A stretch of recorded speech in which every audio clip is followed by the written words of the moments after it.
ਖਬਰਾਂ ਦੇ ਬੁਲੇਟਿਨ ਦੇ ਸਪਾਂਸਰ ਨੇ ਰੀਅਲਟਰ ਗੁਰਜਿੰਦਰ ਸਿੰਘ ਰੰਧਾਵਾ। ਹਰ ਤਰ੍ਹਾਂ ਦੀ ਪ੍ਰਾਪਰਟੀ ਖਰੀਦਣ ਤੇ ਵੇਚਣ ਲਈ ਤੁਸੀਂ ਕਾਲ ਕਰ ਸਕਦੇ ਹੋ। ਸਤਿ ਸ਼੍ਰੀ ਅਕਾਲ ਜੀ, ਤੁਸੀਂ ਦੇਖ ਰਹੇ ਹੋ ਪੰਜਾਬ ਮਿਲ USA ਟੀਵੀ ਤੇ ਮੈਂ ਸੁਰਭੀ। ਖਬਰਾਂ ਦੇ ਇਸ ਬੁਲੇਟਿਨ 'ਚ ਬਹੁਤ-ਬਹੁਤ ਸਵਾਗਤ। ਪੇਸ਼ ਆ ਦੇਸ਼ ਵਿਦੇਸ਼ ਨਾਲ ਜੁੜੀਆਂ ਹੋਈਆਂ ਕੁਝ ਖਾਸ ਤੇ ਚੋਣਵੀਆਂ ਖਬਰਾਂ। H1B ਵੀਜ਼ਾ ਪ੍ਰੋਗਰਾਮ 'ਚ ਬਦਲਾਅ, ਨਾਗਰਿਕਤਾ ਟੈਸਟ ਹੋਵੇਗਾ ਸਖਤ। ਅਮਰੀਕਾ ਤੋਂ ਭਾਰਤੀਆਂ ਦਾ ਦੇਸ਼ ਨਿਕਾਲਾ ਵਧਿਆ। ਅਮਰੀਕਾ ਵਿੱਚ ਭਾਰਤੀਆਂ ਦੀ ਸਹੂਲਤ ਲਈ ਖੁੱਲੇ 8 ਕੌਂਸਲਰ ਸੇਵਾ ਕੇਂਦਰ। ਉੜਦੇ ਜਹਾਜ਼ ਵਿੱਚ ਫੇਰ ਆਈ ਗੜਬੜ, ਕਈ ਯਾਤਰੀ ਹੋਏ ਫੱਟੜ। ਭਾਰਤ ਹੁਣ ਰੂਸ ਤੋਂ ਤੇਲ ਨਹੀਂ ਖਰੀਦੇਗਾ, ਇਹ ਚੰਗਾ ਕਦਮ, ਡੋਨਾਲਡ ਟਰੰਪ ਦਾ ਵੱਡਾ ਦਾਅਵਾ।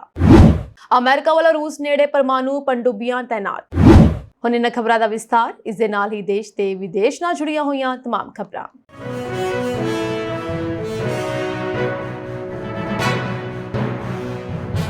ਅਮਰੀਕਾ ਦੇ ਰਾਸ਼ਟਰਪਤੀ ਡੋਨਾਲਡ ਟਰੰਪ ਦਾ ਪ੍ਰਸ਼ਾਸਨ ਇਮੀਗ੍ਰੇਸ਼ਨ ਨਿਯਮਾਂ ਵਿੱਚ ਸਖਤੀ ਕਰਨ ਜਾ ਰਿਹਾ ਹੈ। ਟਰੰਪ ਪ੍ਰਸ਼ਾਸਨ H1B ਵੀਜ਼ਾ ਨੂੰ ਜਾਰੀ ਕਰਨ ਦੇ ਨਿਯਮਾਂ ਵਿੱਚ ਵੱਡੇ ਬਦਲਾਅ ਕਰਨ ਜਾ ਰਿਹਾ ਹੈ, ਜਿਸ ਦਾ ਸਿੱਧਾ ਅਸਰ ਭਾਰਤੀਆਂ ਤੇ ਪੈ ਸਕਦਾ ਹੈ। ਟਰੰਪ ਪ੍ਰਸ਼ਾਸਨ ਨਾਗਰਿਕਤਾ ਟੈਸਟ ਨੂੰ ਹੋਰ ਸਖਤ ਬਣਾਉਣ ਤੇ ਵੀ ਵਿਚਾਰ ਕਰ ਰਿਹਾ ਹੈ। US citizenship and immigration services ਯਾਨੀ USCIS ਦੇ ਨਵੇਂ ਡਾਇਰੈਕਟਰ ਜੋਸਫ ਐਡਲੋ ਨੇ ਇੱਕ ਇੰਟਰਵਿਊ ਵਿੱਚ ਕਿਹਾ ਕਿ ਟਰੰਪ ਪ੍ਰਸ਼ਾਸਨ ਹੁਨਰਮੰਦ ਵਿਦੇਸ਼ੀ ਕਾਮਿਆਂ ਲਈ H1B ਵੀਜ਼ਾ ਪ੍ਰਣਾਲੀ ਵਿੱਚ ਬੁਨਿਆਦੀ ਬਦਲਾਅ ਕਰਨ ਦਾ ਇਰਾਦਾ ਰੱਖਦਾ ਹੈ।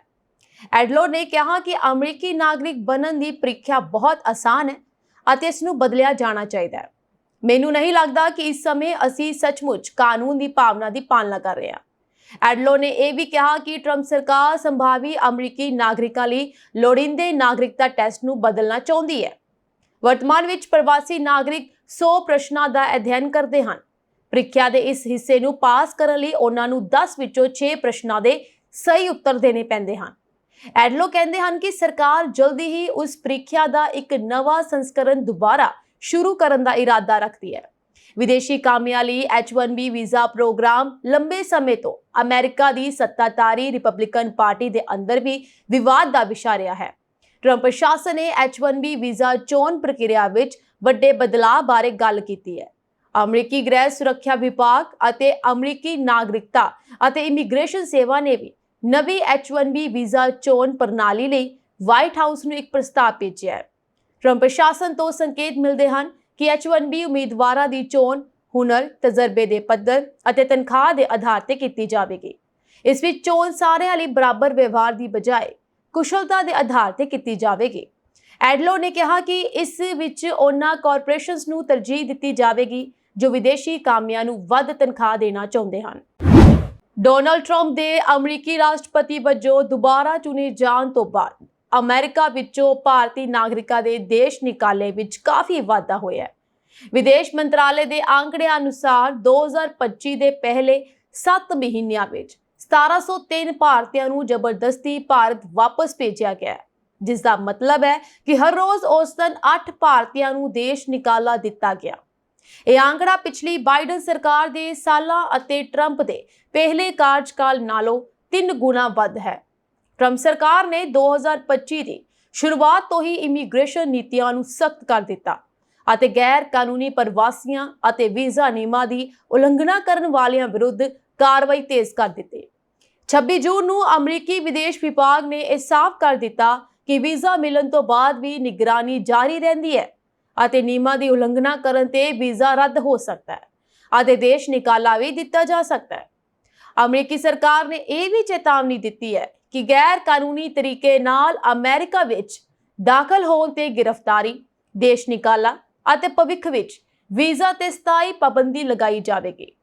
ਵਿਦੇਸ਼ ਮੰਤਰਾਲੇ ਦੀ ਰਿਪੋਰਟ ਦੇ ਅਨੁਸਾਰ 2025 ਵਿੱਚ ਹੁਣ ਤੱਕ 1703 ਭਾਰਤੀਆਂ ਨੂੰ ਵੱਖ-ਵੱਖ ਤਰੀਕਿਆਂ ਨਾਲ ਦੇਸ਼ ਨਿਕਾਲਾ ਦਿੱਤਾ ਗਿਆ, ਜਿਨ੍ਹਾਂ ਵਿੱਚੋਂ 864 ਲੋਕਾਂ ਨੂੰ ਚਾਰਟਰਡ ਅਤੇ ਫੌਜੀ ਜਹਾਜ਼ਾਂ ਰਾਹੀਂ ਵਾਪਸ ਭੇਜਿਆ ਗਿਆ। ਫਰਵਰੀ ਵਿੱਚ ਅਮਰੀਕੀ ਬਾਰਡਰ ਪ੍ਰੋਟੈਕਸ਼ਨ ਫੋਰਸ ਨੇ 3 ਵੱਖ-ਵੱਖ ਤਰੀਕਾਂ ਤੇ 333 ਭਾਰਤੀਆਂ ਨੂੰ ਭੇਜਿਆ। ਮਾਰਚ ਅਤੇ ਜੂਨ ਵਿੱਚ ਅਮਰੀਕੀ ਇਮੀਗ੍ਰੇਸ਼ਨ ਅਤੇ ਕਸਟਮ ਇਨਫੋਰਸਮੈਂਟ ਨੇ ਚਾਰਟਰਡ ਉਡਾਨਾਂ ਰਾਹੀਂ 231 ਨਾਗਰਿਕਾਂ ਨੂੰ ਭੇਜਿਆ। ਇਸੇ ਤਰ੍ਹਾਂ ਜੁਲਾਈ ਵਿੱਚ ਗ੍ਰਹਿ ਸੁਰੱਖਿਆ ਵਿਭਾਗ ਨੇ 2 ਉਡਾਨਾਂ ਵਿੱਚ 300 ਲੋਕਾਂ ਨੂੰ ਭਾਰਤ ਭੇਜਿਆ। ਬਾਕੀ ਦੇ 747 ਭਾਰਤੀ ਵਪਾਰਕ ਉਡਾਨਾਂ ਰਾਹੀਂ ਇਕੱਲੇ ਜਾਂ ਛੋਟੇ ਗਰੁੱਪਾਂ ਵਿੱਚ ਵਾਪਸ ਆਏ। ਇਸ ਸਮੇਂ ਦੌਰਾਨ 72 ਲੋਕ ਪਨਾਮਾ ਤੋਂ ਵੀ ਵਾਪਸ ਆਏ, ਜਿਨ੍ਹਾਂ ਨੂੰ ਗੈਰ ਕਾਨੂੰਨੀ ਤਰੀਕੇ ਨਾਲ ਅਮਰੀਕਾ ਵਿੱਚ ਦਾਖਲ ਹੋਣ ਦੀ ਕੋਸ਼ਿਸ਼ ਕਰਦੇ ਸਮੇਂ ਫੜਿਆ ਗਿਆ ਸੀ। ਵਿਦੇਸ਼ ਮੰਤਰਾਲੇ ਨੇ ਅਮਰੀਕਾ ਨੂੰ ਅਪੀਲ ਕੀਤੀ ਹੈ ਕਿ ਦੇਸ਼ ਨਿਕਾਲੇ ਦੀ ਪ੍ਰਕਿਰਿਆ ਮਨੁੱਖੀ ਹੋਣੀ ਚਾਹੀਦੀ ਹੈ। ਮੰਤਰਾਲੇ ਨੇ ਔਰਤਾਂ ਅਤੇ ਬੱਚਿਆਂ ਤੇ ਬੇੜੀਆਂ ਦੀ ਵਰਤੋਂ ਅਤੇ ਧਾਰਮਿਕ ਸੱਭਿਆਚਾਰਕ ਭਾਵਨਾਵਾਂ ਨੂੰ ਠੇਸ ਪਹੁੰਚਾਉਣ ਤੇ ਚਿੰਤਾ ਪ੍ਰਗਟਾਈ ਹੈ।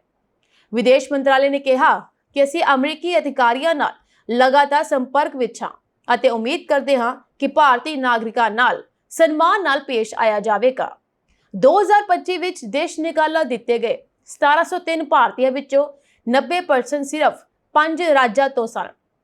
ਰਿਪੋਰਟ ਅਨੁਸਾਰ ਸਭ ਤੋਂ ਵੱਧ ਦੇਸ਼ ਨਿਕਾਲੇ ਪੰਜਾਬ ਤੋਂ ਹੋਏ, ਜਿਸ ਵਿੱਚ 620 ਵਿਅਕਤੀ ਸ਼ਾਮਲ ਸੀ, ਜਿਸ ਤੋਂ ਬਾਅਦ ਹਰਿਆਣਾ ਜਿਸ ਵਿੱਚ 604, ਉਸ ਤੋਂ ਬਾਅਦ ਗੁਜਰਾਤ 245, ਉੱਤਰ ਪ੍ਰਦੇਸ਼ 38 ਅਤੇ ਗੋਆ ਤੋਂ 26 ਦਾ ਨੰਬਰ ਆਉਂਦਾ ਹੈ। ਹੋਰ ਰਾਜਾਂ ਵਿੱਚ ਇਹ ਗਿਣਤੀ ਬਹੁਤ ਘੱਟ ਸੀ। ਉਦਾਹਰਣ ਵਜੋਂ ਮਹਾਰਾਸ਼ਟਰ ਅਤੇ ਦਿੱਲੀ ਤੋਂ 20, ਤੇਲੰਗਾਨਾ ਤੋਂ 19, ਤਾਮਿਲਨਾਡੂ ਤੋਂ 17, ਆਂਧਰਾ ਪ੍ਰਦੇਸ਼ ਅਤੇ ਉੱਤਰਾਖੰਡ ਤੋਂ 12 ਅਤੇ ਕਰਨਾਟਕ ਤੋਂ ਸਿਰਫ 5 ਲੋਕਾਂ ਨੂੰ ਦੇਸ਼ ਨਿਕਾਲਾ ਦਿੱਤਾ ਗਿਆ। ਅਮਰੀਕਾ ਵਿੱਚ ਵਸਦੇ ਭਾਰਤੀਆਂ ਦੀ ਸਹੂਲਤ ਵਿੱਚ ਵਾਧਾ ਕਰਦਿਆਂ 8 ਸ਼ਹਿਰਾਂ ਵਿੱਚ ਨਵੇਂ ਕੌਂਸਲਰ ਸੇਵਾ ਕੇਂਦਰ ਖੋਲ੍ਹੇ ਗਏ। ਜੀ ਹਾਂ, ਭਾਰਤ ਦੇ ਰਾਜਦੂਤ ਵਿਨੇ ਕਵਾਤਰਾ ਨੇ ਦੱਸਿਆ ਕਿ Boston, Orlando, Columbus, Dallas, Detroit, Edison Raleigh ਅਤੇ ਸੈਨ ਹੋਜ਼ੇ ਵਿਖੇ 1 ਅਗਸਤ ਤੋਂ ਨਵੇਂ ਕੌਂਸਲਰ ਸੇਵਾ ਕੇਂਦਰ ਕੰਮ ਕਰਨਾ ਸ਼ੁਰੂ ਕਰ ਰਹੇ ਹਨ ਅਤੇ ਹਰ ਸ਼ਨੀਵਾਰ ਨੂੰ ਵੀ ਇਹ ਸੇਵਾ ਕੇਂਦਰ ਖੁੱਲੇ ਰਹਿਣਗੇ। ਉਹਨਾਂ ਨੇ ਦੱਸਿਆ ਕਿ ਲਾਸ ਐਂਜਲਸ ਵਿਖੇ ਕੌਂਸਲਰ ਸੇਵਾਵਾਂ ਮੁਹੱਈਆ ਕਰਵਾਉਣ ਲਈ ਇੱਕ ਹੋਰ ਕੇਂਦਰ ਜਲਦ ਖੋਲ੍ਹਿਆ ਜਾ ਰਿਹਾ ਹੈ। ਵਿਨੇ ਕਵਾਤਰਾ ਵੱਲੋਂ ਪ੍ਰਵਾਸੀ ਭਾਰਤੀਆਂ ਨੂੰ ਅਪੀਲ ਕੀਤੀ ਗਈ ਹੈ ਕਿ ਵੱਖ-ਵੱਖ ਸੇਵਾਵਾਂ ਦੇ ਨਾਲ ਸੰਬੰਧਿਤ ਤਾਜ਼ਾ ਜਾਣਕਾਰੀ ਹਾਸਲ ਕਰਨ ਲਈ ਭਾਰਤੀ ਐਮਬੈਸੀ ਦੀ ਵੈਬਸਾਈਟ ਤੇ ਨਜ਼ਰ ਜ਼ਰੂਰ ਰੱਖੀ ਜਾਵੇ। ਵੈਬਸਾਈਟ ਰਾਹੀਂ ਹਰ ਕੇਂਦਰ ਦੇ ਕੰਮਕਾਜੀ ਸਮੇਂ ਅਤੇ ਹੋਰ ਸੇਵਾਵਾਂ ਬਾਰੇ ਜਾਣਕਾਰੀ ਹਾਸਲ ਕੀਤੀ ਜਾ ਸਕਦੀ ਹੈ। ਇੱਥੇ ਇਹ ਵੀ ਦੱਸਣਾ ਬੰਦ ਹੈ ਕਿ ਅਮਰੀਕਾ ਵਿੱਚ ਭਾਰਤੀ ਮੂਲ ਦੇ ਲੋਕਾਂ ਦੀ ਆਬਾਦੀ 50 ਲੱਖ ਤੋਂ ਟੱਪ ਚੁੱਕੀ ਹੈ ਅਤੇ ਇਨ੍ਹਾਂ ਵਿੱਚੋਂ 20 ਲੱਖ NRI ਹਨ, ਜਿਨ੍ਹਾਂ ਨੂੰ ਪਾਸਪੋਰਟ, ਲਾਈਫ ਸਰਟੀਫਿਕੇਟ ਜਾਂ ਹੋਰ ਸੇਵਾਵਾਂ ਲਈ ਹੁਣ ਲੰਮਾ ਪੈਂਡਾ ਤੈਅ ਨਹੀਂ ਕਰਨਾ ਪੈਂਦਾ। ਸੋ ਭਾਰਤ ਸਰਕਾਰ ਵੱਲੋਂ ਪਿਛਲੇ ਸਾਲ ਸਤੰਬਰ ਵਿੱਚ ਬੋਸਟਨ ਅਤੇ ਲਾਸ ਐਂਜਲਸ ਵਿਖੇ ਕੌਂਸੂਲੇਟ ਖੋਲ੍ਹਣ ਦਾ ਐਲਾਨ ਕੀਤਾ ਗਿਆ ਸੀ ਅਤੇ ਇਸ ਦੇ ਨਾਲ ਹੀ ਹੋਰਨਾਂ ਸ਼ਹਿਰਾਂ ਵਿੱਚ ਕੌਂਸਲਰ ਸੇਵਾ ਕੇਂਦਰ ਵੀ ਜੋੜ ਦਿੱਤੇ ਗਏ। ਬੁੱਧਵਾਰ ਰਾਤ ਨੂੰ ਸਾਲਟ ਲੇਕ ਸਿਟੀ ਤੋਂ ਐਮਸਟਰਡਮ ਜਾ ਰਹੀ ਡੈਲਟਾ 에ਅਰਲਾਈਨਸ ਦੀ ਇੱਕ ਫਲਾਈਟ ਵਿੱਚ ਭਾਰੀ ਗੜਬੜ ਹੋਣ ਕਾਰਨ 25 ਯਾਤਰੀ ਜ਼ਖਮੀ ਹੋ ਗਏ। ਇਹ ਘਟਨਾ ਇੰਨੀ ਤੇਜ਼ ਸੀ ਕਿ ਕਈ ਯਾਤਰੀ ਆਪਣੀਆਂ ਸੀਟਾਂ ਤੋਂ ਉੱਪਰ ਉਛਲ ਗਏ। ਜਹਾਜ਼ ਦੀ ਛੱਤ ਨਾਲ ਟਕਰਾ ਕੇ ਜ਼ਮੀਨ ਤੇ ਡਿੱਗ ਪਏ। ਇਸ ਕਾਰਨ ਉਹਨਾਂ ਦੇ ਸਿਰ ਅਤੇ ਸਰੀਰ ਤੇ ਗੰਭੀਰ ਸੱਟਾਂ ਲੱਗੀਆਂ। ਹਾਦਸੇ ਤੋਂ ਬਾਅਦ ਫਲਾਈਟ ਨੂੰ ਤੁਰੰਤ ਮਿਨੀਆਪੋਲਿਸ ਸੈਂਟ ਪਾਲ ਅੰਤਰਰਾਸ਼ਟਰੀ ਹਵਾਈ ਅੱਡੇ ਤੇ ਐਮਰਜੈਂਸੀ ਵਿੱਚ ਉਤਾਰਿਆ ਗਿਆ। ਹਵਾਈ ਅੱਡੇ ਤੇ ਪਹੁੰਚਦੇ ਹੀ ਰਾਹਤ ਅਤੇ ਬਚਾਅ ਟੀਮਾਂ ਨੇ ਜ਼ਖਮੀ ਯਾਤਰੀਆਂ ਨੂੰ ਸੰਭਾਲਿਆ ਅਤੇ ਉਹਨਾਂ ਨੂੰ ਇਲਾਜ ਲਈ ਨੇੜਲੇ ਹਸਪਤਾਲਾਂ ਵਿੱਚ ਦਾਖਲ ਕਰਵਾਇਆ। ਡੈਲਟਾ 에ਅਰਲਾਈਨਸ ਨੇ ਇੱਕ ਬਿਆਨ ਵਿੱਚ ਸਾਰੇ ਐਮਰਜੈਂਸੀ ਕਰਮਚਾਰੀਆਂ ਦਾ ਧੰਨਵਾਦ ਕੀਤਾ। ਇੱਕ ਯਾਤਰੀ ਲੀਨ ਨੇ ਦੱਸਿਆ ਕਿ ਜਿਨ੍ਹਾਂ ਲੋਕਾਂ ਨੇ ਸੀਟ ਬੈਲਟ ਨਹੀਂ ਲਗਾਈ ਹੋਈ ਸੀ, ਉਹ ਹਵਾ ਵਿੱਚ ਇੱਧਰ-ਉੱਧਰ ਡਿੱਗੇ। ਉਸਨੇ ਕਿਹਾ ਕਿ ਉਹ ਛੱਤ ਨਾਲ ਟਕਰਾਏ ਅਤੇ ਫਿਰ ਜ਼ਮੀਨ ਤੇ ਡਿੱਗ ਗਏ। ਇਹ ਕਈ ਵਾਰ ਹੋਇਆ, ਜੋ ਕਿ ਬਹੁਤ ਡਰਾਉਣਾ ਸੀ। ਜਹਾਜ਼ ਵਿੱਚ ਇਸ ਤਰ੍ਹਾਂ ਦੀ ਗੰਭੀਰ ਗੜਬੜ ਬਹੁਤ ਘੱਟ ਹੁੰਦੀ ਹੈ, ਪਰ ਵਿਗਿਆਨੀਆਂ ਦਾ ਕਹਿਣਾ ਹੈ ਕਿ ਜਲਵਾਯੂ ਪਰਿਵਰਤਨ ਕਾਰਨ ਅਜਿਹੀਆਂ ਘਟਨਾਵਾਂ ਵੱਧ ਸਕਦੀਆਂ ਹਨ। ਜਲਵਾਯੂ ਪਰਿਵਰਤਨ ਜੈਟ ਸਟ੍ਰੀਮ ਨੂੰ ਬਦਲ ਰਿਹਾ ਹੈ, ਜਿਸ ਨਾਲ ਹਵਾ ਵਿੱਚ ਅਸਥਿਰਤਾ ਪੈਦਾ ਹੋ ਸਕਦੀ ਹੈ। ਇਹ ਘਟਨਾ ਮਈ 2024 ਵਿੱਚ ਹੋਈ ਸਿੰਗਾਪੁਰ 에ਅਰਲਾਈਨਸ ਦੀ ਫਲਾਈਟ ਵਰਗੀ ਹੈ, ਜਿਸ ਵਿੱਚ ਗੜਬੜ ਕਾਰਨ ਇੱਕ ਯਾਤਰੀ ਦੀ ਮੌਤ ਹੋ ਗਈ ਸੀ। ਇਹ ਕਈ ਦਹਾਕਿਆਂ ਵਿੱਚ ਪਹਿਲਾ ਮਾਮਲਾ ਸੀ ਜਦੋਂ ਗੜਬੜ ਕਾਰਨ ਕਿਸੇ ਦੀ ਮੌਤ ਹੋਈ ਹੋਵੇ। ਅਮਰੀਕੀ ਰਾਸ਼ਟਰਪਤੀ ਡੋਨਾਲਡ ਟਰੰਪ ਨੇ ਕਿਹਾ ਕਿ ਉਹਨਾਂ ਨੂੰ ਖਬਰ ਮਿਲੀ ਹੈ ਕਿ ਭਾਰਤ ਹੁਣ ਰੂਸ ਤੋਂ ਤੇਲ ਖਰੀਦਣਾ ਬੰਦ ਕਰ ਸਕਦਾ ਹੈ। ਹਾਲਾਂਕਿ ਉਹਨਾਂ ਨੇ ਇਹ ਵੀ ਮੰਨਿਆ ਕਿ ਉਹਨਾਂ ਕੋਲ ਇਸ ਗੱਲ ਦੀ ਪੁਸ਼ਟੀ ਨਹੀਂ ਹੈ। ਟਰੰਪ ਨੇ ਨਿਊਜ਼ ਏਜੰਸੀ ਦੇ ਨਾਲ ਗੱਲਬਾਤ ਕਰਦੇ ਹੋਏ ਕਿਹਾ ਕਿ ਉਹ ਸਮਝਦੇ ਹਨ ਕਿ ਭਾਰਤ ਹੁਣ ਰੂਸ ਤੋਂ ਤੇਲ ਨਹੀਂ ਖਰੀਦੇਗਾ ਤੇ ਉਹਨਾਂ ਨੇ ਇਹ ਵੀ ਸੁਣਿਆ ਕਿ ਉਹਨਾਂ ਨੂੰ ਨਹੀਂ ਪਤਾ ਕਿ ਇਹ ਸੱਚ ਹੈ ਜਾਂ ਨਹੀਂ ਹੈ, ਪਰ ਉਹਨਾਂ ਨੇ ਇਹ ਗੱਲ ਸੁਣੀ ਹੈ। ਜੇਕਰ ਅਜਿਹਾ ਹੁੰਦਾ ਹੈ ਤਾਂ ਇੱਕ ਚੰਗਾ ਕਦਮ ਹੋਵੇਗਾ। ਦੇਖਦੇ ਹਾਂ ਕੀ ਹੁੰਦਾ ਹੈ। ਟਰੰਪ ਦੀਆਂ ਟਿੱਪਣੀਆਂ ਉਸ ਸਮੇਂ ਆਈਆਂ ਹਨ ਜਦੋਂ ਉਹਨਾਂ ਨੇ ਹਾਲ ਹੀ ਵਿੱਚ ਰੂਸੀ ਤੇਲ ਅਤੇ ਹਥਿਆਰ ਖਰੀਦਣ ਲਈ ਭਾਰਤ ਦੀ ਆਲੋਚਨਾ ਕੀਤੀ ਸੀ। ਉਹਨਾਂ ਨੇ ਕਿਹਾ ਸੀ ਕਿ ਭਾਰਤ ਦੁਨੀਆ ਵਿੱਚ ਸਭ ਤੋਂ ਵੱਧ ਟੈਰਿਫ ਲਗਾਉਂਦਾ ਹੈ ਅਤੇ ਅਸਖਾਵੇਂ ਵਪਾਰਕ ਰੁਕਾਵਟਾਂ ਪੈਦਾ ਕਰਦਾ ਹੈ। ਟਰੰਪ ਨੇ ਆਪਣੇ social media platform truth social ਤੇ ਭਾਰਤ ਨੂੰ ਚੇਤਾਵਨੀ ਦਿੱਤੀ ਸੀ ਕਿ ਜੇਕਰ ਉਹ ਰੂਸ ਤੋਂ ਊਰਜਾ ਅਤੇ ਫੌਜੀ ਸਮਾਨ ਖਰੀਦਣਾ ਜਾਰੀ ਰੱਖਦਾ ਹੈ ਤਾਂ ਭਾਰਤ ਤੋਂ ਅਮਰੀਕਾ ਨੂੰ ਹੋਣ ਵਾਲੇ ਸਾਰੇ ਨਿਰਯਾਤ ਤੇ 25% ਦਾ ਟੈਰਿਫ ਲਗਾਇਆ ਜਾਵੇਗਾ। ਨਾਲ ਹੀ ਇੱਕ ਵਾਧੂ ਦੰਡਕਾਰੀ ਡਿਊਟੀ ਵੀ ਲਗਾਈ ਜਾਵੇਗੀ। ਭਾਰਤੀ ਵਿਦੇਸ਼ ਮੰਤਰਾਲੇ ਯਾਨੀ MEA ਦੇ ਬੁਲਾਰੇ ਰਣਧੀਰ ਜੈਸਵਾਲ ਨੇ ਇਸ ਬਾਰੇ ਕਿਹਾ ਕਿ ਭਾਰਤ ਅਤੇ ਰੂਸ ਦੀ ਇੱਕ ਸਥਿਰ ਅਤੇ ਸਮੇਂ ਦੀ ਪਰਖ ਕੀਤੀ ਗਈ ਸਾਂਝੇਦਾਰੀ ਹੈ। ਅਸੀਂ ਊਰਜਾ ਅਤੇ ਰੱਖਿਆ ਜ਼ਰੂਰਤਾਂ ਦੇ ਆਧਾਰ ਤੇ ਫੈਸਲੇ ਲੈਂਦੇ ਹਾਂ। ਉਹਨਾਂ ਨੇ ਅਮਰੀਕਾ ਨੂੰ ਇਹ ਵੀ ਭਰੋਸਾ ਦਿੱਤਾ। ਇਸ ਦੇ ਨਾਲ ਹੀ ਭਾਰਤ ਅਤੇ ਅਮਰੀਕਾ ਦੀ ਸਾਂਝੇ ਮੁੱਲਾਂ, ਲੋਕਤੰਤਰ ਅਤੇ ਲੋਕਾਂ ਤੋਂ ਲੋਕਾਂ ਦੇ ਸਬੰਧਾਂ ਤੇ ਆਧਾਰਿਤ ਇੱਕ ਵਿਸ਼ਵ ਵਿਆਪੀ ਰਣਨੀਤਿਕ ਭਾਈਵਾਲੀ ਹੈ। ਉਹਨਾਂ ਨੇ ਇਹ ਵੀ ਕਿਹਾ ਕਿ ਭਾਰਤ ਅਤੇ ਅਮਰੀਕਾ ਦੀ ਦੋਸਤੀ ਨੇ ਬਹੁਤ ਸਾਰੀਆਂ ਤਬਦੀਲੀਆਂ ਅਤੇ ਚੁਣੌਤੀਆਂ ਨੂੰ ਦੂਰ ਕੀਤਾ ਹੈ। ਭਾਰਤ ਅਮਰੀਕਾ ਦੇ ਨਾਲ ਮਜ਼ਬੂਤ ਰੱਖਿਆ ਸਹਿਯੋਗ ਨੂੰ ਅੱਗੇ ਵਧਾਉਣ ਦੇ ਲਈ ਵਚਨਬੱਧ ਹੈ। ਰਾਇਟਰਸ ਦੀ ਇੱਕ ਰਿਪੋਰਟ ਦੇ ਅਨੁਸਾਰ ਭਾਰਤ ਦੀਆਂ ਸਰਕਾਰੀ ਮਾਲਕੀ ਵਾਲੀਆਂ ਤੇਲ ਕੰਪਨੀਆਂ ਨੇ ਪਿਛਲੇ ਹਫ਼ਤੇ ਰੂਸ ਤੋਂ ਕੋਈ ਨਵਾਂ ਕੱਚਾ ਤੇਲ ਨਹੀਂ ਖਰੀਦਿਆ। ਭਾਰਤ ਦੁਨੀਆ ਦਾ ਤੀਜਾ ਸਭ ਤੋਂ ਵੱਡਾ ਤੇਲ ਆਯਾਤਕ ਹੈ ਅਤੇ ਆਪਣਾ ਜ਼ਿਆਦਾਤਰ ਤੇਲ ਰੂਸ ਤੋਂ ਸਮੁੰਦਰੀ ਰਸਤੇ ਰਾਹੀਂ ਖਰੀਦਦਾ ਹੈ, ਜੋ ਰੂਸ ਲਈ ਇੱਕ ਵੱਡਾ ਮਾਲੀਆ ਸਰੋਤ ਹੈ। ਅਮਰੀਕੀ ਰਾਸ਼ਟਰਪਤੀ ਡੋਨਾਲਡ ਟਰੰਪ ਨੇ ਇੱਕ ਵੱਡਾ ਫੈਸਲਾ ਲੈਂਦਿਆਂ ਢੁਕਵੇਂ ਖੇਤਰਾਂ ਵਿੱਚ ਪਰਮਾਣੂ ਹਥਿਆਰਾਂ ਨਾਲ ਲੈਸ 2 ਪਣਡੁੱਬੀਆਂ ਤੈਨਾਤ ਕਰਨ ਦਾ ਹੁਕਮ ਦਿੱਤਾ ਹੈ। ਇਹ ਕਦਮ ਰੂਸ ਦੀ ਸੁਰੱਖਿਆ ਪ੍ਰੀਸ਼ਦ ਦੇ ਉਪ ਚੇਅਰਮੈਨ ਅਤੇ ਪੁਤਿਨ ਦੇ ਕਰੀਬੀ ਸਹਿਯੋਗੀ ਦਮਿਤਰੀ ਮੇਦਵੇਦੇਵ ਦੀਆਂ ਭੜਕਾਊ ਟਿੱਪਣੀਆਂ ਦੇ ਜਵਾਬ ਵਿੱਚ ਆਇਆ। ਟਰੰਪ ਨੇ ਆਪਣੇ social media platform truth social ਤੇ ਇਸ ਦੀ ਘੋਸ਼ਣਾ ਕਰਦਿਆਂ ਕਿਹਾ ਕਿ ਉਹ ਮੇਦਵੇਦੇਵ ਦੇ ਬਿਆਨਾਂ ਨੂੰ ਰੋਕਣ ਲਈ ਇਹ ਕਦਮ ਚੁੱਕ ਰਹੇ ਹਨ। ਉਹਨਾਂ ਨੇ ਲਿਖਿਆ, ਸ਼ਬਦ ਬਹੁਤ ਮਹੱਤਵਪੂਰਨ ਹੁੰਦੇ ਹਨ ਅਤੇ ਅਕਸਰ ਇਹ ਅਣਚਾਹੇ ਨਤੀਜੇ ਲਿਆ ਸਕਦੇ ਹਨ। ਟਰੰਪ ਦੇ ਇਸ ਕਦਮ ਨੇ ਵਿਸ਼ਵ ਪੱਧਰ ਤੇ ਚਿੰਤਾਵਾਂ ਵਧਾ ਦਿੱਤੀਆਂ ਹਨ, ਕਿਉਂਕਿ ਵਿਸ਼ਲੇਸ਼ਕ ਇਸ ਨੂੰ 1962 ਦੇ ਕਿਊਬਨ ਮਿਜ਼ਾਈਲ ਸੰਕਟ ਦੀ ਯਾਦ ਦਿਵਾਉਣ ਵਾਲਾ ਕਦਮ ਦੱਸ ਰਹੇ ਹਨ। ਇਸ ਵਿਵਾਦ ਦੀ ਸ਼ੁਰੂਆਤ ਉਦੋਂ ਹੋਈ ਜਦੋਂ ਮੇਦਵੇਦੇਵ ਨੇ ਸੋਸ਼ਲ ਮੀਡੀਆ ਪਲੇਟਫਾਰਮ ਐਕਸ ਤੇ ਟਰੰਪ ਤੇ ਅਲਟੀਮੇਟਮ ਗੇਮ ਖੇਡਣ ਦਾ ਦੋਸ਼ ਲਗਾਇਆ। ਉਹਨਾਂ ਨੇ ਕਿਹਾ, ਟਰੰਪ ਦਾ ਹਰ ਨਵਾਂ ਅਲਟੀਮੇਟਮ ਰੂਸ ਲਈ ਜੰਗ ਦਾ ਖਤਰਾ ਮੰਨਿਆ ਜਾਵੇਗਾ। ਇਸ ਦੇ ਜਵਾਬ ਵਿੱਚ ਟਰੰਪ ਨੇ ਉਸ ਨੂੰ ਚੇਤਾਵਨੀ ਦਿੱਤੀ ਕਿ ਉਹ ਬਹੁਤ ਹੀ ਖਤਰਨਾਕ ਖੇਤਰ ਵਿੱਚ ਕਦਮ ਰੱਖ ਰਿਹਾ ਹੈ ਅਤੇ ਉਸ ਨੂੰ ਆਪਣੇ ਸ਼ਬਦਾਂ ਤੇ ਧਿਆਨ ਦੇਣਾ ਚਾਹੀਦਾ ਹੈ। ਇਹ ਦੋਵਾਂ ਨੇਤਾਵਾਂ ਵਿਚਕਾਰ ਪਹਿਲੀ ਵਾਰ ਸ਼ਬਦੀ ਜੰਗ ਨਹੀਂ ਹੈ। ਇਸ ਤੋਂ ਪਹਿਲਾਂ ਵੀ ਜੂਨ ਵਿੱਚ ਜਦੋਂ ਮੇਦਵੇਦੇਵ ਨੇ ਕੁਝ ਦੇਸ਼ਾਂ ਵੱਲੋਂ ਈਰਾਨ ਨੂੰ ਪਰਮਾਣੂ ਹਥਿਆਰ ਦੇਣ ਦੀ ਗੱਲ ਕੀਤੀ ਸੀ ਤਾਂ ਟਰੰਪ ਨੇ ਅਮਰੀਕਾ ਦੀਆਂ ਪਰਮਾਣੂ ਪਣਡੁੱਬੀਆਂ ਦੀ ਸ਼ਕਤੀ ਦਾ ਜ਼ਿਕਰ ਕਰਕੇ ਜਵਾਬ ਦਿੱਤਾ ਸੀ। ਮਾਹਰਾਂ ਦਾ ਮੰਨਣਾ ਹੈ ਕਿ ਟਰੰਪ ਦੇ ਇਸ ਹੁਕਮ ਅਤੇ ਮੇਦਵੇਦੇਵ ਦੇ ਬਿਆਨਾਂ ਨੇ ਵਿਸ਼ਵ ਤਣਾਅ ਨੂੰ ਸਿਖਰ ਤੇ ਪਹੁੰਚਾ ਦਿੱਤਾ, ਜਿਸ ਨਾਲ ਤੀਜੇ ਵਿਸ਼ਵ ਯੁੱਧ ਦਾ ਡਰ ਪੈਦਾ ਹੋ ਗਿਆ।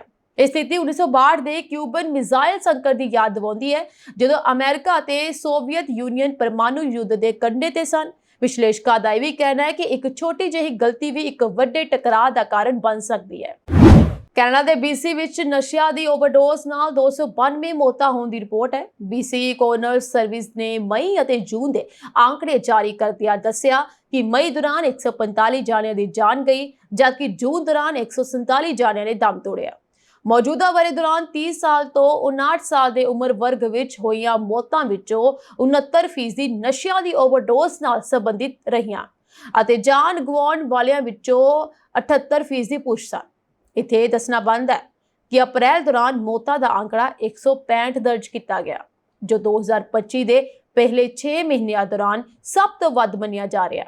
2024 ਵਿੱਚ ਜਨਵਰੀ ਤੋਂ ਅਕਤੂਬਰ ਤੱਕ 1925 ਜਾਣਿਆਂ ਨੇ ਓਵਰਡੋਜ਼ ਕਾਰਨ ਆਪਣੀ ਜਾਨ ਗਵਾਈ ਅਤੇ ਇਹ ਅੰਕੜਾ 2023 ਦੇ ਮੁਕਾਬਲੇ ਪਹਿਲੇ 10 ਮਹੀਨਿਆਂ ਦੇ ਮੁਕਾਬਲੇ 10% ਘੱਟ ਪੈਂਦਾ ਹੈ। BC ਕੋਰੋਨਰ ਸਰਵਿਸ ਵੱਲੋਂ ਭਵਿੱਖ ਵਿੱਚ ਜਾਨੀ ਨੁਕਸਾਨ ਦੇ ਅੰਕੜੇ ਹੋਰ ਹੇਠਾਂ ਆਉਣ ਦੀ ਉਮੀਦ ਜ਼ਾਹਰ ਕੀਤੀ ਗਈ ਹੈ।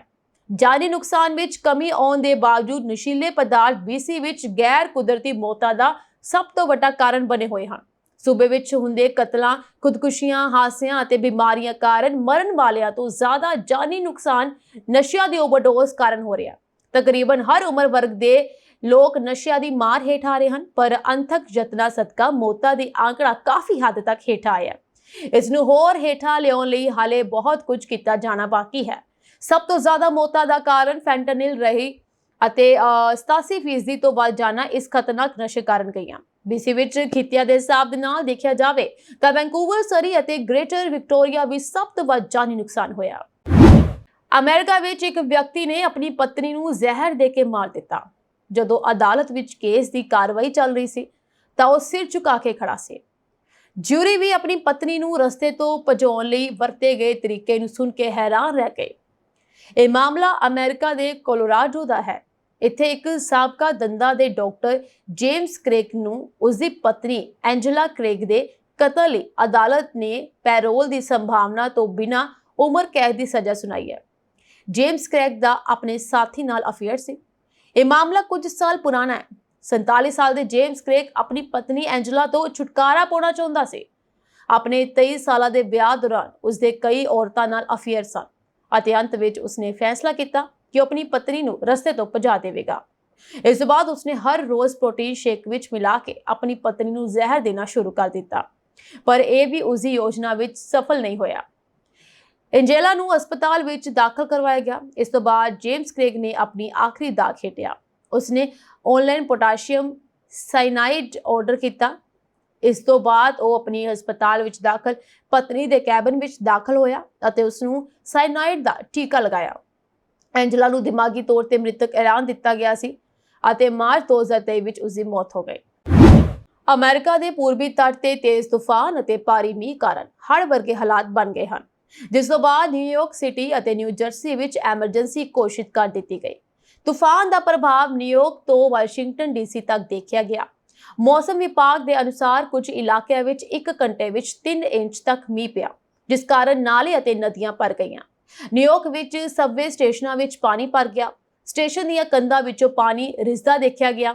ਭਾਰੀ ਮੀਂਹ ਕਾਰਨ ਪਟੜੀਆਂ ਪਾਣੀ ਵਿੱਚ ਡੁੱਬ ਗਈਆਂ, ਜਿਸ ਕਾਰਨ ਕਈ ਰੇਲ ਗੱਡੀਆਂ ਅਤੇ ਯਾਤਰੀ ਫਸ ਗਏ। ਬਚਾਅ ਟੀਮਾਂ ਨੇ ਯਾਤਰੀਆਂ ਨੂੰ ਬਚਾਇਆ। ਸੜਕਾਂ ਤੇ ਪਾਣੀ ਭਰਨ ਕਾਰਨ ਕਈ ਵਾਹਨ ਡੁੱਬ ਗਏ ਅਤੇ ਐਕਸਪ੍ਰੈਸਵੇ ਨੂੰ ਬੰਦ ਕਰਨਾ ਪਿਆ। ਇਸ ਦੇ ਨਾਲ ਹੀ ਨਿਊ ਜਰਸੀ ਵਿੱਚ 14,000 ਤੋਂ ਵੱਧ ਲੋਕ 24 ਘੰਟੇ ਬਿਜਲੀ ਤੋਂ ਬਿਨਾਂ ਰਹੇ।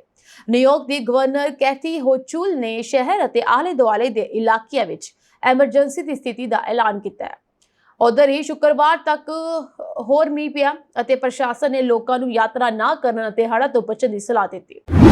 ਅਮਰੀਕਾ ਨੇ ਪਾਕਿਸਤਾਨ ਦੇ ਕਰਾਚੀ ਸ਼ਹਿਰ ਅਤੇ ਆਲੇ-ਦੁਆਲੇ ਦੇ ਇਲਾਕਿਆਂ ਵਿੱਚ ਸੁਰੱਖਿਆ ਨੂੰ ਲੈ ਕੇ ਹਾਈ ਅਲਰਟ ਜਾਰੀ ਕੀਤਾ ਹੈ। ਰਿਪੋਰਟਾਂ ਦੇ ਮੁਤਾਬਕ ਬਲੋਚ ਵਿਦਰੋਹੀ ਸਮੂਹਾਂ ਵੱਲੋਂ ਚੀਨੀ ਨਾਗਰਿਕਾਂ ਅਤੇ ਚੀਨ ਦੇ ਨਾਲ ਜੁੜੇ ਪ੍ਰੋਜੈਕਟਸ ਜਿਵੇਂ ਕਿ ਬੰਦਰਗਾਹ ਨਿਰਮਾਣ, ਊਰਜਾ ਪ੍ਰੋਜੈਕਟਸ ਆਦਿ ਨੂੰ ਨਿਸ਼ਾਨਾ ਬਣਾਏ ਜਾਣ ਦਾ ਖਦਸ਼ਾ ਹੈ। ਖੁਫੀਆ ਸੂਤਰਾਂ ਨੇ ਚੇਤਾਵਨੀ ਦਿੱਤੀ ਹੈ ਕਿ ਬਲੋਚ ਫਿਦਾਇਨ ਯਾਨੀ ਆਤਮਘਾਤੀ ਹਮਲਾਵਰ ਕਿਸੇ ਵੀ ਸਮੇਂ ਹਮਲਾ ਕਰ ਸਕਦੇ ਹਨ। ਇਸ ਕਾਰਨ ਅਮਰੀਕੀ ਨਾਗਰਿਕਾਂ ਅਤੇ ਸੰਸਥਾਵਾਂ ਨੂੰ ਕਰਾਚੀ ਅਤੇ ਉਸ ਦੇ ਨਜ਼ਦੀਕੀ ਇਲਾਕਿਆਂ 'ਚ ਸਾਵਧਾਨ ਰਹਿਣ ਦੀ ਸਲਾਹ ਦਿੱਤੀ ਗਈ ਹੈ। ਬਲੋਚ ਵਿਦਰੋਹੀ ਸਮੂਹ ਲੰਬੇ ਸਮੇਂ ਤੋਂ ਪਾਕਿਸਤਾਨ 'ਚ ਚੀਨ ਦੀ ਮੌਜੂਦਗੀ ਅਤੇ ਨਿਵੇਸ਼ ਦਾ ਵਿਰੋਧ ਕਰਦੇ ਰਹੇ ਹਨ। ਉਹਨਾਂ ਦਾ ਮੰਨਣਾ ਹੈ ਕਿ ਇਨ੍ਹਾਂ ਪ੍ਰੋਜੈਕਟਾਂ ਨਾਲ ਸਥਾਨਕ ਲੋਕਾਂ ਨੂੰ ਫਾਇਦਾ ਨਹੀਂ ਹੁੰਦਾ ਅਤੇ ਉਹਨਾਂ ਦੇ ਸਾਧਨਾਂ ਦਾ ਸ਼ੋਸ਼ਣ ਕੀਤਾ ਜਾ ਰਿਹਾ ਹੈ। ਅਮਰੀਕੀ ਰਾਸ਼ਟਰਪਤੀ ਡੋਨਾਲਡ ਟਰੰਪ ਨੇ ਇੱਕ ਵੱਡਾ ਕਦਮ ਚੁੱਕਦੇ ਹੋਏ Bureau of Labor Statistics commissioner doctor Erika McEntarfer ਨੂੰ ਅਹੁਦੇ ਤੋਂ ਹਟਾਉਣ ਦਾ ਹੁਕਮ ਦਿੱਤਾ ਹੈ ਅਤੇ ਕੁਝ ਘੰਟਿਆਂ ਦੇ ਅੰਦਰ ਹੀ ਉਹਨਾਂ ਨੂੰ ਹਟਾ ਦਿੱਤਾ ਗਿਆ। ਟਰੰਪ ਨੇ ਦੋਸ਼ ਲਗਾਇਆ ਕਿ ਮੈਕਐਂਟਰਫਰ ਨੇ ਰਾਜਨੀਤਿਕ ਲਾਭ ਲਈ ਨੌਕਰੀਆਂ ਦੇ ਆંકੜਿਆਂ ਵਿੱਚ ਹੇਰਾਫੇਰੀ ਕੀਤੀ ਹੈ ਅਤੇ ਕਮਲਾ ਹੈਰਿਸ ਨੂੰ ਚੋਣ ਜਿੱਤਣ ਦੀ ਕੋਸ਼ਿਸ਼ ਕੀਤੀ ਹੈ। ਸ਼ੁੱਕਰਵਾਰ ਨੂੰ ਜਾਰੀ ਕੀਤੇ ਗਏ ਜੁਲਾਈ 2025 ਦੇ ਨੌਕਰੀ ਦੇ ਆંકੜਿਆਂ ਤੋਂ ਪਤਾ ਚੱਲਿਆ ਕਿ ਅਮਰੀਕਾ ਵਿੱਚ ਸਿਰਫ 73,000 ਨਵੀਆਂ ਨੌਕਰੀਆਂ ਜੋੜੀਆਂ ਗਈਆਂ। ਇਹ ਬਾਜ਼ਾਰ ਦੀਆਂ ਉਮੀਦਾਂ ਤੋਂ ਕਿਤੇ ਘੱਟ ਹੈ। ਇਸ ਦੇ ਨਾਲ BLS ਨੇ ਪਿਛਲੇ 2 ਮਹੀਨਿਆਂ ਦੇ ਆંકੜਿਆਂ ਨੂੰ 2,58,000 ਦੀ ਕਟੌਤੀ ਨਾਲ ਸੋਧਿਆ, ਜਿਸ ਨਾਲ 3 ਮਹੀਨਿਆਂ ਦੀ ਔਸਤ ਨੌਕਰੀਆਂ ਵਿੱਚ ਵਾਧਾ ਸਿਰਫ 35,000 ਰਹਿ ਗਿਆ। ਇਸ ਕਮਜ਼ੋਰ ਰਿਪੋਰਟ ਤੋਂ ਤੁਰੰਤ ਬਾਅਦ ਡਾਕਟਰ ਐਰਿਕਾ ਨੂੰ ਅਹੁਦੇ ਤੋਂ ਹਟਾ ਦਿੱਤਾ ਗਿਆ। ਇਸ ਤੋਂ ਇਲਾਵਾ ਸਟਾਕ ਬਾਜ਼ਾਰ ਤੇਜ਼ੀ ਨਾਲ ਡਿੱਗੇ। ਡਾਊ ਜੋਨਸ 500 ਅੰਕਾਂ ਤੋਂ ਵੱਧ ਡਿੱਗਿਆ ਅਤੇ NASDAQ 2% ਤੋਂ ਵੱਧ ਡਿੱਗਿਆ। ਬਾਂਡ ਯੀਲਡ ਵੀ ਡਿੱਗਿਆ। ਟਰੰਪ ਨੇ ਦੋਸ਼ ਵੀ ਲਗਾਇਆ ਡੇਟਾ ਜਾਲੀ ਹੈ ਅਤੇ ਇੱਕ ਰਾਜਨੀਤਿਕ ਸਾਜ਼ਿਸ਼ ਦਾ ਹਿੱਸਾ ਹੈ। ਟਰੰਪ ਨੇ ਆਪਣੀ ਟਰੁਥ ਸੋਸ਼ਲ ਪੋਸਟ ਵਿੱਚ ਲਿਖਿਆ ਕਿ ਉਹਨਾਂ ਨੂੰ ਹੁਣੇ ਹੀ ਸੂਚਿਤ ਕੀਤਾ ਗਿਆ ਸੀ ਕਿ ਸਾਡੇ ਦੇਸ਼ ਦੇ ਨੌਕਰੀਆਂ ਦੇ ਨੰਬਰ ਇੱਕ ਬਾਈਡਨ ਨਿਯੁਕਤ ਅਧਿਕਾਰੀ ਦੁਆਰਾ ਜਾਰੀ ਕੀਤੇ ਜਾ ਰਹੇ ਹਨ, ਜੋ ਚੋਣਾਂ ਤੋਂ ਪਹਿਲਾਂ ਜਾਣਬੁੱਝ ਕੇ ਜਾਲੀ ਆંકੜੇ ਦੇ ਕੇ ਕਮਲਾ ਹੈਰਿਸ ਦੇ ਜਿੱਤਣ ਦੀਆਂ ਸੰਭਾਵਨਾਵਾਂ ਨੂੰ ਵਧਾਉਣਾ ਚਾਹੁੰਦਾ ਸੀ। ਟਰੰਪ ਨੇ ਅੱਗੇ ਕਿਹਾ ਕਿ ਉਹ ਆਪਣੀ ਟੀਮ ਨੂੰ ਇਸ ਅਧਿਕਾਰੀ ਨੂੰ ਤੁਰੰਤ ਹਟਾਉਣ ਦੇ ਨਿਰਦੇਸ਼ ਦਿੱਤੇ ਹਨ। ਉਸ ਦੀ ਜਗ੍ਹਾ ਇੱਕ ਹੋਰ ਯੋਗ ਅਤੇ ਨਿਰਪੱਖ ਵਿਅਕਤੀ ਲਿਆਇਆ ਜਾਵੇਗਾ। ਉਹਨਾਂ ਨੇ ਇਹ ਵੀ ਕਿਹਾ ਕਿ 2025 ਦੀ ਸ਼ੁਰੂਆਤ ਤੋਂ ਹੀ ਨੌਕਰੀ ਦੇ ਆંકੜਿਆਂ ਵਿੱਚ ਲਗਾਤਾਰ ਨਕਾਰਾਤਮਕ ਸੌਦਾ ਹੋ ਰਹੀਆਂ ਹਨ, ਜੋ ਸ਼ੰਕਿਆ ਨੂੰ ਹੋਰ ਡੂੰਘਾ ਕਰਦੀਆਂ ਹਨ। ਟਰੰਪ ਨੇ ਫੈਡ ਚੇਅਰਮੈਨ ਜੇਰੋਮ ਪਾਵੇਲ ਤੇ ਵੀ ਹਮਲਾ ਕੀਤਾ। ਉਸਨੇ ਦੋਸ਼ ਲਗਾਇਆ ਕਿ ਫੈਡ ਨੇ ਰਾਸ਼ਟਰਪਤੀ ਚੋਣ ਤੋਂ ਠੀਕ ਪਹਿਲਾਂ 2 ਵਾਰ ਵਿਆਜ ਦਰਾਂ ਘਟਾ ਦਿੱਤੀਆਂ ਤਾਂ ਜੋ ਬਾਈਡਨ ਪ੍ਰਸ਼ਾਸਨ ਨੂੰ ਫਾਇਦਾ ਹੋ ਸਕੇ ਅਤੇ ਕਮਲਾ ਹੈਰਿਸ ਚੋਣ ਜਿੱਤ ਸਕੇ। ਉਸਨੇ ਵਿਅੰਗਮਈ ਢੰਗ ਨਾਲ ਲਿਖਿਆ ਕਿ ਜੈਰੋਮ ਬਹੁਤ ਦੇਰ ਨਾਲ ਪਾਵੇਲ ਨੂੰ ਹੁਣ ਸੇਵਾ ਮੁਕਤ ਹੋ ਜਾਣਾ ਚਾਹੀਦਾ ਹੈ। ਅਮਰੀਕਾ ਦੇ ਰਾਸ਼ਟਰਪਤੀ ਡੋਨਾਲਡ ਟਰੰਪ ਨੇ ਜਿੱਥੇ ਭਾਰਤ ਸਮੇਤ ਕਈ ਦੇਸ਼ਾਂ ਤੇ ਭਾਰੀ ਟੈਰਿਫ ਲਗਾਇਆ ਹੈ, ਉੱਥੇ ਪਾਕਿਸਤਾਨ ਅਤੇ ਕੰਬੋਡੀਆ ਨੂੰ ਟੈਰਿਫ ਤੋਂ ਭਾਰੀ ਛੋਟ ਦਿੱਤੀ ਹੈ। ਕੰਬੋਡੀਆ ਦੇ ਉਪ ਪ੍ਰਧਾਨ ਮੰਤਰੀ ਸੋਨ ਚਾਂਥੋਲ ਨੇ ਕਿਹਾ ਹੈ ਕਿ ਟਰੰਪ ਨੇ ਕੰਬੋਡੀਆ ਅਤੇ ਥਾਈਲੈਂਡ ਵਿਚਕਾਰ ਸਰਹੱਦੀ ਟਕਰਾਅ ਨੂੰ ਖਤਮ ਕਰਨ ਅਤੇ ਜੰਗਬੰਦੀ ਤੱਕ ਪਹੁੰਚਣ ਵਿੱਚ ਵੀ ਮਦਦ ਕੀਤੀ ਹੈ। ਉਹਨਾਂ ਨੇ ਕਿਹਾ ਕਿ ਕੰਬੋਡੀਆ ਇਸ ਯੋਗਦਾਨ ਲਈ ਟਰੰਪ ਨੂੰ ਨੋਬਲ ਸ਼ਾਂਤੀ ਪੁਰਸਕਾਰ ਲਈ ਨਾਮਜ਼ਦ ਕਰਨ ਦੀ ਯੋਜਨਾ ਬਣਾ ਰਿਹਾ ਹੈ। ਕੰਬੋਡੀਆ ਦੇ ਉਪ ਪ੍ਰਧਾਨ ਮੰਤਰੀ ਸੋਨ ਚਾਂਥੋਲ ਨੇ ਇੱਕ ਇੰਟਰਵਿਊ ਵਿੱਚ ਕਿਹਾ ਕਿ ਅਮਰੀਕੀ ਰਾਸ਼ਟਰਪਤੀ ਦੇ ਦਖਲ ਤੋਂ ਬਿਨਾਂ ਕੰਬੋਡੀਆ ਅਤੇ ਥਾਈਲੈਂਡ ਵਿਚਕਾਰ ਲੜਾਈ ਖਤਮ ਕਰਨ ਲਈ ਕੋਈ ਸਮਝੌਤਾ ਨਹੀਂ ਹੋ ਸਕਦਾ ਸੀ। ਪਿਛਲੇ ਹਫ਼ਤੇ ਦੇ ਅੰਤ ਵਿੱਚ ਟਰੰਪ ਨੇ ਦੋਵਾਂ ਦੇਸ਼ਾਂ ਨੂੰ ਚੇਤਾਵਨੀ ਦਿੱਤੀ ਸੀ ਕਿ ਜੇਕਰ ਉਹ ਯੁੱਧ ਖਤਮ ਕਰਨ ਲਈ ਕਿਸੇ ਸਮਝੌਤੇ ਤੇ ਨਹੀਂ ਪਹੁੰਚਦੇ ਹਨ ਤਾਂ ਉਹ ਉਹਨਾਂ ਤੇ ਭਾਰੀ ਰੈਸੀਪ੍ਰੋਕਲ ਟੈਰਿਫ ਲਗਾ ਦੇਣਗੇ। ਉਹਨਾਂ ਨੇ ਵੀ ਕਿਹਾ ਕਿ ਜੇਕਰ ਕੋਈ ਸਮਝੌਤਾ ਹੋ ਜਾਂਦਾ ਹੈ ਤਾਂ ਉਹ ਦੋਵਾਂ ਦੇਸ਼ਾਂ ਤੇ ਟੈਰਿਫ ਘਟਾ ਦੇਣਗੇ। ਇਸ ਤੋਂ ਬਾਅਦ ਸੋਮਵਾਰ ਨੂੰ ਕੰਬੋਡੀਆ ਅਤੇ ਥਾਈਲੈਂਡ ਦੇ ਨੇਤਾ ਮਲੇਸ਼ੀਆ ਦੀ ਰਾਜਧਾਨੀ ਕੁਆਲਾਲੰਪੁਰ ਵਿੱਚ ਇੱਕ ਮੀਟਿੰਗ ਦੌਰਾਨ ਜੰਗਬੰਦੀ ਤੇ ਸਹਿਮਤ ਹੋਏ। ਕੁਝ ਮਾਮੂਲੀ ਝੜਪਾਂ ਦੀਆਂ ਰਿਪੋਰਟਾਂ ਦੇ ਬਾਵਜੂਦ ਦੋਵਾਂ ਦੇਸ਼ਾਂ ਵਿਚਕਾਰ ਜੰਗਬੰਦੀ ਲਗਭਗ ਬਰਕਰਾਰ ਹੈ। ਇਸ ਤੋਂ ਇਲਾਵਾ ਚਾਂਥੋਲ ਨੇ ਕਿਹਾ ਕਿ ਅਮਰੀਕੀ ਰਾਸ਼ਟਰਪਤੀ ਟਰੰਪ ਨੂੰ ਨਾ ਸਿਰਫ ਕੰਬੋਡੀਆ ਵਿੱਚ ਉਹਨਾਂ ਦੇ ਕੰਮ ਲਈ ਸਗੋਂ ਹੋਰ ਥਾਵਾਂ ਤੇ ਉਹਨਾਂ ਦੇ ਯੋਗਦਾਨ ਲਈ ਵੀ ਨੋਬਲ ਪੁਰਸਕਾਰ ਮਿਲਣਾ ਚਾਹੀਦਾ ਹੈ। ਉਹਨਾਂ ਨੇ ਅੱਗੇ ਵੀ ਕਿਹਾ ਕਿ ਕੰਬੋਡੀਆ ਸਰਕਾਰ ਰਾਸ਼ਟਰਪਤੀ ਦਾ ਨਾਮ ਨਾਰਵੇਈ ਨੋਬਲ ਕਮੇਟੀ ਦੇ ਸਾਹਮਣੇ ਰੱਖਣ ਦੀ ਯੋਜਨਾ ਬਣਾ ਰਹੀ ਹੈ, ਜੋ ਪੁਰਸਕਾਰ ਦਿੰਦੀ ਹੈ। ਰਾਸ਼ਟਰਪਤੀ ਓਬਾਮਾ ਵਾਂਗ ਟਰੰਪ ਨੇ ਵੀ ਨੋਬਲ ਸ਼ਾਂਤੀ ਪੁਰਸਕਾਰ ਪ੍ਰਾਪਤ ਕਰਨ ਦੀ ਇੱਛਾ ਪ੍ਰਗਟ ਕੀਤੀ ਹੈ ਅਤੇ ਉਹਨਾਂ ਦੀ ਇੱਛਾ ਦਾ ਸਮਰਥਨ ਕਰਨਾ ਦੁਨੀਆ ਦੇ ਦੇਸ਼ਾਂ ਲਈ ਰਾਸ਼ਟਰਪਤੀ ਦਾ ਪੱਖ ਲੈਣ ਦਾ ਇੱਕ ਤਰੀਕਾ ਬਣ ਗਿਆ ਹੈ। ਹਾਲਾਂਕਿ ਟਰੰਪ ਅਜੇ ਵੀ ਗਾਜ਼ਾ ਅਤੇ ਯੂਕਰੇਨ ਵਿੱਚ ਚੱਲ ਰਹੀਆਂ ਵੱਡੀਆਂ ਜੰਗਾਂ ਨੂੰ ਖਤਮ ਕਰਨ ਵਿੱਚ ਅਸਫਲ ਰਿਹਾ ਹੈ। ਕੰਬੋਡੀਆ ਤੋਂ ਪਹਿਲਾਂ ਇਜ਼ਰਾਈਲ ਅਤੇ ਪਾਕਿਸਤਾਨ ਨੇ ਟਰੰਪ ਨੂੰ ਨੋਬਲ ਸ਼ਾਂਤੀ ਪੁਰਸਕਾਰ ਲਈ ਨਾਮਜ਼ਦ ਕੀਤਾ ਹੈ। ਕਈ ਅਫਰੀਕੀ ਦੇਸ਼ਾਂ ਨੇ ਵੀ ਟਰੰਪ ਲਈ ਆਪਣਾ ਸਮਰਥਨ ਪ੍ਰਗਟ ਕੀਤਾ ਹੈ। ਇੱਥੇ ਵੀ ਦੱਸ ਦਈਏ ਕਿ ਵੀਰਵਾਰ ਦੇ ਰਾਤ ਟਰੰਪ ਪ੍ਰਸ਼ਾਸਨ ਨੇ ਐਲਾਨ ਕੀਤਾ ਕਿ ਥਾਈਲੈਂਡ ਵਾਂਗ ਕੰਬੋਡੀਆ ਨੂੰ ਵੀ ਅਮਰੀਕਾ ਤੋਂ ਆਯਾਤ ਤੇ 19% ਟੈਰਿਫ ਦਾ ਸਾਹਮਣਾ ਕਰਨਾ ਪਵੇਗਾ, ਜੋ ਕਿ ਪਿਛਲੇ 36% ਦੀ ਦਰ ਤੋਂ ਕਾਫੀ ਘੱਟ ਹੈ। ਟਰੰਪ ਨੇ ਪਹਿਲਾਂ ਕੰਬੋਡੀਆ ਤੇ 49% ਟੈਰਿਫ ਦਾ ਐਲਾਨ ਕੀਤਾ ਸੀ, ਜੋ ਕਿ ਦੁਨੀਆ ਵਿੱਚ ਸਭ ਤੋਂ ਵੱਧ ਹੈ, ਪਰ ਹੁਣ ਇਸ ਨੂੰ ਘਟਾ ਕੇ 19% ਕਰ ਦਿੱਤਾ ਗਿਆ ਹੈ। ਅਮਰੀਕੀ ਰਾਸ਼ਟਰਪਤੀ ਡੋਨਾਲਡ ਟਰੰਪ ਦੇ ਵਿਸ਼ੇਸ਼ ਦੂਤ ਸਟੀਵ ਵਿਟਕੋਫ ਗਾਜ਼ਾ ਵਿੱਚ ਵਿਗੜਦੀ ਮਨੁੱਖੀ ਸਥਿਤੀ ਤੇ ਚਰਚਾ ਕਰਨ ਲਈ ਇਜ਼ਰਾਈਲ ਪਹੁੰਚ ਚੁੱਕੇ ਹਨ। ਗਾਜ਼ਾ ਵਿੱਚ ਭੋਜਨ ਅਤੇ ਹੋਰ ਸਹਾਇਤਾ ਦੀ ਉਡੀਕ ਕਰਦੇ ਹੋਏ ਆਪਣੀਆਂ ਜਾਨਾਂ ਗਵਾਉਣ ਵਾਲੇ ਲੋਕਾਂ ਦੀ ਗਿਣਤੀ ਵਧ ਰਹੀ ਹੈ। ਅਮਰੀਕੀ ਰਾਸ਼ਟਰਪਤੀ ਦੇ ਦਫ਼ਤਰ ਵਾਈਟ ਹਾਊਸ ਨੇ ਕਿਹਾ ਹੈ ਕਿ ਵਿਟਕੋਫ ਅਤੇ ਅਮਰੀਕੀ ਰਾਜਦੂਤ ਮਾਈਕ ਹਕਾਬੀ ਸ਼ੁੱਕਰਵਾਰ ਨੂੰ ਗਾਜ਼ਾ ਵਿੱਚ ਭੋਜਨ ਵੰਡ ਪ੍ਰਣਾਲੀ ਦਾ ਨਿਰੀਖਣ ਕਰਨਗੇ। ਗਾਜ਼ਾ ਦੇ ਸਿਹਤ ਮੰਤਰਾਲੇ ਨੇ ਵੀਰਵਾਰ ਨੂੰ ਕਿਹਾ ਕਿ ਪਿਛਲੇ 24 ਘੰਟਿਆਂ ਵਿੱਚ ਸਹਾਇਤਾ ਪ੍ਰਾਪਤ ਕਰਨ ਦੀ ਕੋਸ਼ਿਸ਼ ਕਰਦੇ ਹੋਏ ਘੱਟੋ-ਘੱਟ 91 ਫਲਸਤੀਨੀ ਮਾਰੇ ਗਏ, ਜਦਕਿ 600 ਤੋਂ ਵੱਧ ਲੋਕ ਜ਼ਖਮੀ ਹੋਏ। ਉੱਤਰੀ ਗਾਜ਼ਾ ਵਿੱਚ ਜਿਕਿਮ ਚੌਰਾਹੇ ਤੇ ਭੋਜਨ ਦੀ ਉਡੀਕ ਕਰਦੇ ਹੋਏ ਬੁੱਧਵਾਰ ਨੂੰ 54 ਲੋਕਾਂ ਦੀ ਮੌਤ ਹੋ ਗਈ ਸੀ। ਇਹ ਸਾਂਝੀ ਦੇਸ਼ ਤੇ ਵਿਦੇਸ਼ ਨਾਲ ਜੁੜੀਆਂ ਹੋਈਆਂ ਕੁਝ ਖਾਸ ਤੇ ਚੋਣਵੀਆਂ ਖਬਰਾਂ। ਹੋਰ ਅਪਡੇਟਸ ਨਾਲ ਜੁੜੇ ਰਹਿਣ ਦੇ ਲਈ ਤੁਸੀਂ ਬਨੇ ਰਹੋ ਜੀ ਪੰਜਾਬ ਮਿਲ USA TV ਦੇ ਨਾਲ। ਮੈਨੂੰ ਦਿਓ ਜੀ ਇਜਾਜ਼ਤ, ਔਰ ਸਭ ਦਾ ਬਹੁਤ ਬਹੁਤ ਧੰਨਵਾਦ।